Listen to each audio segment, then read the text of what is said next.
veja, nós fizemos uma correção, né? Foi recriado o Ministério do Trabalho, em que pese, às vezes, a rotulação de ser um ministério tampão ou um ministro tampão, não é isso? Mas houve a recriação do ministério. Há essa preocupação, sim, né, com o governo Jair Bolsonaro com relação à questão do desemprego, a questão dos invisíveis, não é? Contudo, em 2021 foram quase 4 milhões de novos empregos criados. E já em 2022, eu ainda não fiz a declaração, né, do CAGED do mês de abril, mas até maio já eram quase 700 mil novos empregos criados. Nós tínhamos uma previsão de até o final de 2022 de recriar 1 milhão de novos empregos e já extrapolamos isso, se a gente for levar em consideração o primeiro trimestre. Então existe sim uma preocupação.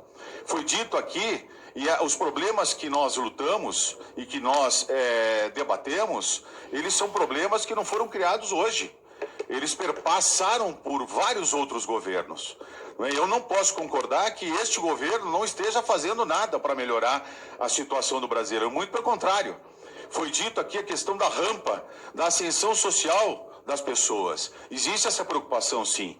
Eu até participei de algumas visitas em alguns estados para falar e para investir no jovem na questão da experiência profissional, que é necessário para a gente poder arrumar um emprego, para a gente poder ter uma carteira assinada, não é? Da experiência profissional, da capacitação técnica da pessoa. Então existe sim essa preocupação, né?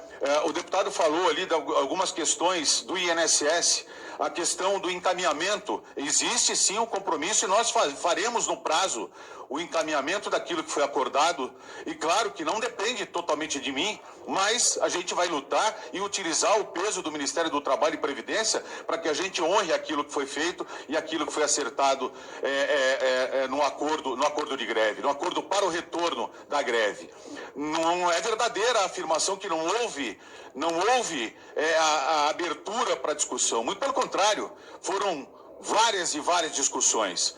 Os servidores do INSS, dentre eles uma servidora que é a coordenadora de gestão de pessoas, até várias madrugadas ela ficou lá para poder encontrar uma solução e para chegar num denominador comum junto com o movimento grevista. Então não é verdadeira que não houve uma abertura do governo para esse diálogo. E também eu entendo que hoje eu estou aqui como representante do governo, não é? Eu sei que eu saio do papel de servidor público e aí extrapolo esse papel como representante de um dos 23 ministérios e talvez o principal ministério, porque é o ministério que lida com o cidadão desde o início dele no mercado de trabalho até a sua aposentadoria. Então, eu sou servidor público, mas hoje eu falo a vocês. Falo aqui de peito aberto, independentemente das questões ideológicas, porque eu não pratico lá no Ministério nenhum tipo de questão ideológica. Eu atendo sim todas as pessoas que me procuram, eu atendo sim todas as aflições, eu ouço todos os segmentos, para a gente tentar formar um juízo de valor e aí sim desenhar uma política adequada à sociedade brasileira.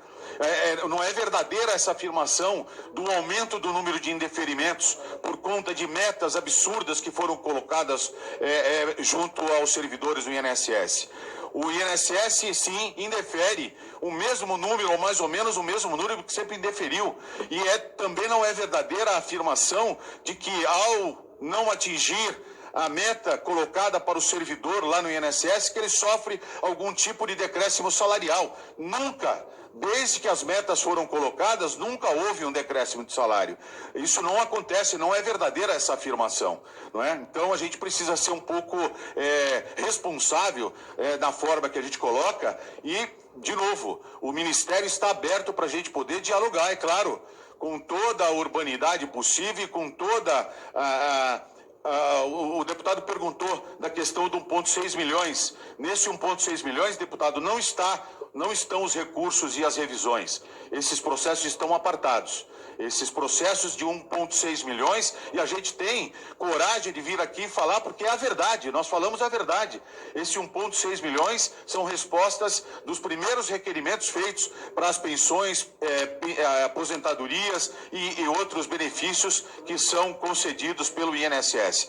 Então, muito pelo contrário, nós quando chegamos lá à frente do INSS, a gente pegou todos os benefícios, inclusive aqueles que eram os benefícios por incapacidade, e colocamos nesse bolo, porque eles também eram tratados de forma apartada. E eu reconheço, e eu entendo que ao depender de uma perícia médica, ao depender de uma avaliação social, que isso não pode onerar o cidadão. Por isso que a gente incluiu e chegamos a 2 milhões e pouco. E hoje, graças ao trabalho dos nossos servidores, que são aguerridos e que trabalham muito, é que nós hoje estamos em 1,6 milhões.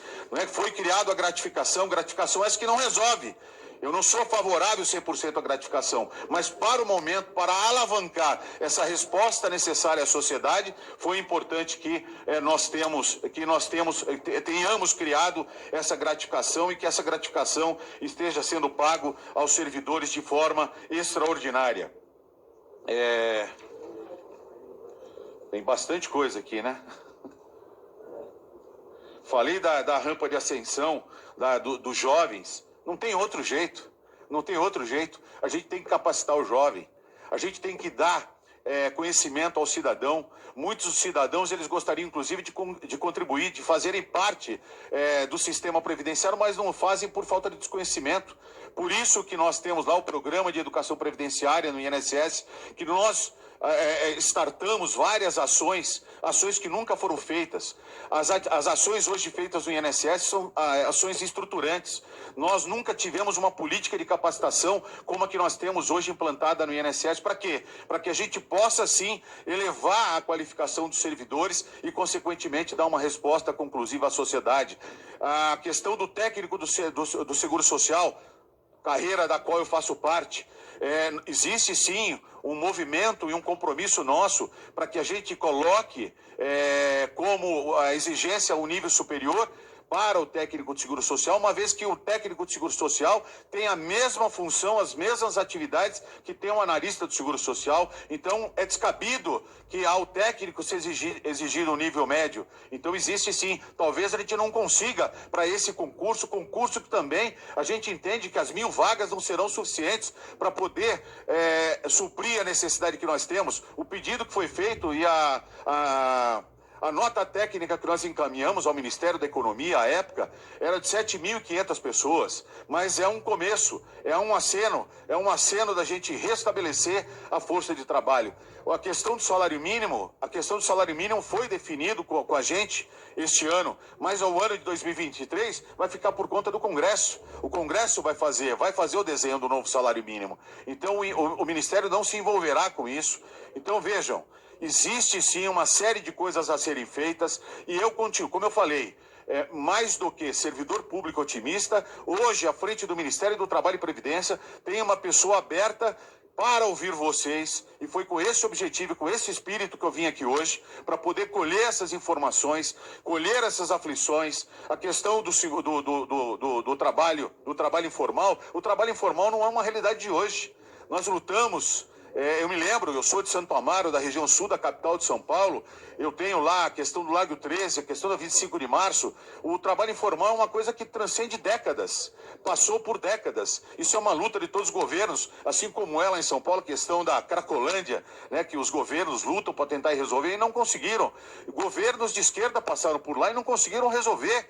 Isso são problemas crônicos de uma sociedade metropolitana como é a sociedade brasileira. Nós temos a questão foi falado aqui do teletrabalho. O teletrabalho, lá no começo, não foi por conta da pandemia, não. O teletrabalho ele foi criado e foi colocado em prática por conta das grandes metrópoles, da mobilidade urbana, por conta da preocupação da mobilidade urbana. Depois veio a pandemia.